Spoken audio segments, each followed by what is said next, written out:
എൻ്റെ വീട് പാലുകാച്ചലിന് 3-4 ദിവസം മുമ്പ് എൻ്റെ അമ്മ എന്നോട് ചോദിച്ചൊരു ചോദ്യം ഉണ്ടായിരുന്നു.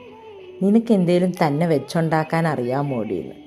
ഞാൻ വളരെ ധൈര്യത്തോട് അമ്മ എന്നെപ്പറ്റി എന്ത് വിചാരിച്ചു, എനിക്ക് നല്ലതായിട്ട് അറിയാമെന്ന് പറഞ്ഞെങ്കിലും ഞാൻ ആ ചോദ്യം ഒന്നുകൂടെ എൻ്റെ മനസ്സിനോട് ചോദിച്ചു, ശരിക്കും നിനക്ക് എന്തെങ്കിലുമൊക്കെ ഉണ്ടാക്കാൻ അറിയാമോ? അപ്പം എൻ്റെ മനസ്സെനിക്ക് തന്നൊരു ഉത്തരവായിരുന്നു, കുക്കിംഗ് കോമ്പറ്റീഷനൊന്നും അല്ലല്ലോ, പതിയെ ഉണ്ടാക്കി പഠിക്കുക, എല്ലാം ശരിയാകുമെന്ന്. ഈ കാക്കയ്ക്ക് തൻകുഞ്ഞ് പൊൻകുഞ്ഞെന്ന് പറയുന്ന പോലെ ഞാൻ എന്തുണ്ടാക്കി കൊടുത്താലും എൻ്റെ ഭർത്താവിനത് ഭയങ്കര ഇഷ്ടമാണ്.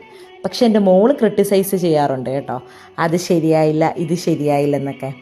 പക്ഷെ എനിക്ക് കുഴപ്പമില്ല, നമ്മൾ ഈ മിസ്റ്റേക്സിൽ നിന്നാണ് പഠിക്കുന്നതെന്നാണല്ലോ പറയുന്നത്.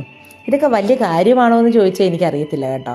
പക്ഷേ നമ്മൾ ആർക്കു വേണ്ടിയാണോ ഉണ്ടാക്കുന്നത് അവരത് കഴിച്ചിട്ടൊരു അഭിപ്രായം പറയുമ്പോൾ നമ്മുടെ മനസ്സ് നിറയും.